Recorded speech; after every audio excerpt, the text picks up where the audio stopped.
Hello മക്കളെ, നമ്മുടെ എക്സാമിന് തീർച്ചയായിട്ടും ചോദിക്കുന്ന ഒരു ചോദ്യമാണ് ചരിത്ര पर टिप्पणी लिखें എന്ന ചോദ്യം അല്ലേ. 4 മാർക്കിനാണ് ഈ ഒരു ചോദ്യം ഉണ്ടാവുക. കാറ്റ് സ്കെച്ച് തയ്യാറാക്കാനുള്ള ചോദ്യം.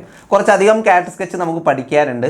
കഴിഞ്ഞ കുറച്ച് വർഷങ്ങളായിട്ട് ഏതൊക്കെയാണ് വന്നിട്ടുള്ളത് നമ്മളൊന്ന് അനലൈസ് ചെയ്യും. അതനുസരിച്ച് നമ്മൾ എന്ത് ചെയ്യും, ഒന്ന് പ്രെഡിക്റ്റ് ചെയ്യാൻ വേണ്ടി പോവാണ്. സിമ്പിൾ പ്രഡിക്ഷൻ അല്ല, ഇതൊരു കാൽക്കുലേറ്റഡ് പ്രഡിക്ഷൻ ആണ്. അതായത് കഴിഞ്ഞ കുറച്ച് വർഷങ്ങളിൽ, അതായത് 2022-23 ആനുവൽ എക്സാമിലും മോഡൽ എക്സാമിലും സെക്കൻഡ് ടൈമിലും ചോദിച്ചത് ഏതൊക്കെയാണ്, 2023-24 annual exam model exam second ടൈമിൽ ചോദിച്ച ഏതൊക്കെയാണ്, 2024-25 annual exam model exam second ടൈമിൽ ചോദിച്ച കാറ്റ് സ്കെച്ച് ഏതൊക്കെയാണെന്ന് അനലൈസ് ചെയ്തതിന് ശേഷമാണ് ഞാൻ എന്ത് ചെയ്യാൻ പോകുന്നത്, 2025-26 സെക്കൻഡ് ടൈമിൽ ഏതായിരിക്കും ചോദിക്കാൻ സാധ്യത അതാണ് പറയാൻ വേണ്ടി പോകുന്നത്.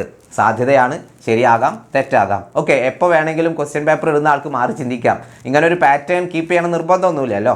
യെസ്, അപ്പോൾ നമുക്ക് എന്ത് ചെയ്യാം, കഴിഞ്ഞ കുറച്ച് വർഷങ്ങളിലെ ക്വസ്റ്റ്യൻ പേപ്പേഴ്സ് ഒക്കെ ഒന്ന് നോക്കാം. ഇതാ ഇത്രയും ക്വസ്റ്റ്യൻ പേപ്പേഴ്സ് അനലൈസ് ചെയ്തിട്ടാണ് ഞാൻ ഈ ഒരു വീഡിയോ ചെയ്യുന്നത് കേട്ടോ. യെസ്, അപ്പോൾ നമുക്ക് നോക്കാം. 2022-23 സെക്കൻഡ് ടൈം എക്സാമിൽ ബാദുഷാ സഫറിൻ്റെ ആണ് ചോദിച്ചത്. പിന്നെ അത് കഴിഞ്ഞ് വന്ന മോഡൽ എക്സാമിന് രാജുവന്തി മാമിൻ്റെ ഇത് ചോദിച്ചു. ആനുവൽ എക്സാമിനും അത് തന്നെ റിപ്പീറ്റ് ചെയ്തു. ഏറ്റവും അത്ഭുതപ്പെടുത്തിയ ഒരു കാര്യം എന്ന് പറഞ്ഞാൽ 2023-24 സെക്കൻഡ് ടേമിലും മോഡൽ എക്സാമിനും അതുപോലെ തന്നെ ആനുവൽ എക്സാമിനും രാജുവന്തി മാമിൻ്റെ തന്നെ ചോദിച്ചു. ഓക്കെ, സ്വാഭാവികമായിട്ടും അങ്ങനെ ഒരു പാറ്റേൺ കീപ്പ് ചെയ്യുമ്പോൾ നല്ല വിമർശനം ഉണ്ടാവും. വിമർശനം വന്നുകൊണ്ടാണോ എന്തുകൊണ്ടാണെന്ന് അറിയില്ല. അത് കഴിഞ്ഞ വർഷം 2024-25 നമ്മുടെ ഫസ്റ്റ് ടൈം എക്സാമിനും മോഡൽ എക്സാമിനും ആനുവൽ എക്സാമിനും കംപ്ലീറ്റ്ലി ഡിഫറെൻ്റ് ആയിട്ടുള്ള കാറ്റ് സ്കെച്ചാണ് ചോദിച്ചത്. ആദ്യം ബാദുഷാ സഫറിൻ്റെ ചോദിച്ചു, പിന്നെ പിതാജിയുടെ ചോദിച്ചു, ആനുവൽ എക്സാമിന് മുർക്കിയുടെയും ചോദിച്ചു. ഓക്കെ, ഒരേ ആൾ തന്നെ റിപ്പീറ്റ് ചെയ്തപ്പോൾ അവർക്ക് തോന്നിയിട്ടുണ്ടാവും അങ്ങനെ ചെയ്താൽ ശരിയാവില്ലല്ലോ, ഒന്നിനെ ബാക്കിയുള്ളൊക്കെ എന്തിനാ പഠിക്കുന്നല്ലേ. യെസ്, അപ്പോൾ അവർ മൂന്ന് ഡിഫറെൻ്റ് ആയിട്ടുള്ള കാറ്റ് സ്കെച്ചാണ് ചോദിച്ചത്. അതുകൊണ്ട് തന്നെ ഇനി സെക്കൻഡ് ടൈം എക്സാം വരുമ്പോൾ, നമുക്ക് 2025-26 സെക്കൻഡ് ടൈം എക്സാം വരുമ്പോൾ തീർച്ചയായിട്ടും ഈ 3 പേര് വരാൻ സാധ്യത വളരെ കുറവാണ്. ഞാൻ ഏറ്റവും കൂടുതൽ സാധ്യത കാണുന്നത് രാജുവന്തി മാമാണ് കേട്ടോ.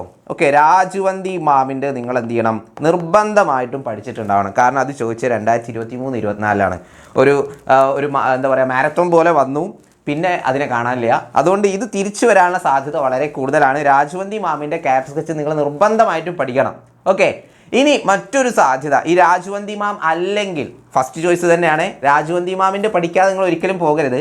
അതല്ല എങ്കിൽ നിങ്ങൾക്ക് വരാൻ സാധ്യതയുള്ളത് പിതാജിയുടേതാണ്. ജമീൻ എക് സ്ലേറ്റ് കാ നാം ഹെ എന്ന ചാപ്റ്ററിൽ പിതാജിയുടെ അച്ഛൻ്റെ അല്ലേ, ഒരു കൃഷിഭൂമി വിൽക്കേണ്ടി വരുന്ന അച്ഛൻ്റെ ആ ഒരു കാറ്റ് സ്കെച്ച് ചോദിക്കാനുള്ള സാധ്യതയുണ്ട്.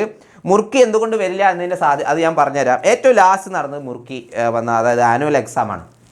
ഏറ്റവും ലാസ്റ്റ് നടത്തിയ എക്സാം എന്ന് പറഞ്ഞാൽ ആനുവൽ എക്സാം അല്ലേ. അതിനുശേഷം ഇനി വരാൻ പോകുന്ന എക്സാമാണ് സെക്കൻഡ് ടൈം എക്സാം. അപ്പോൾ കഴിഞ്ഞ ഏറ്റവും ലാസ്റ്റ് നടന്ന ക്വസ്റ്റ്യൻ പേപ്പറിൽ മുർക്കിയുടെ ചോദിച്ചു. അതുകൊണ്ട് അതെന്നെ റിപ്പീറ്റ് ചെയ്യാനുള്ള സാധ്യത വളരെ കുറവാണ്. അതിന് മുൻപുള്ള മോഡൽ എക്സാമിന് ചോദിച്ച പിതാജി അത് ചോദിക്കാൻ സാധ്യതയുണ്ട്.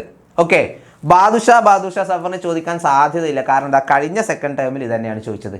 ഓക്കെ, കഴിഞ്ഞ സെക്കൻഡ് ടേമിൽ ബാദുഷാ സഫറിൻ്റെ ഇത് ചോദിച്ചത് കൊണ്ട് ഇത് വരാനുള്ള സാധ്യത വളരെ കുറവാണ്.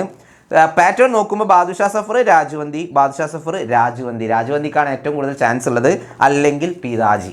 ഓക്കെ, ഇതാണ് കാറ്റ് സ്കെച്ചിൻ്റെ കാര്യത്തിൽ ഷമീം സാറിൻ്റെ പ്രഡിക്ഷൻ.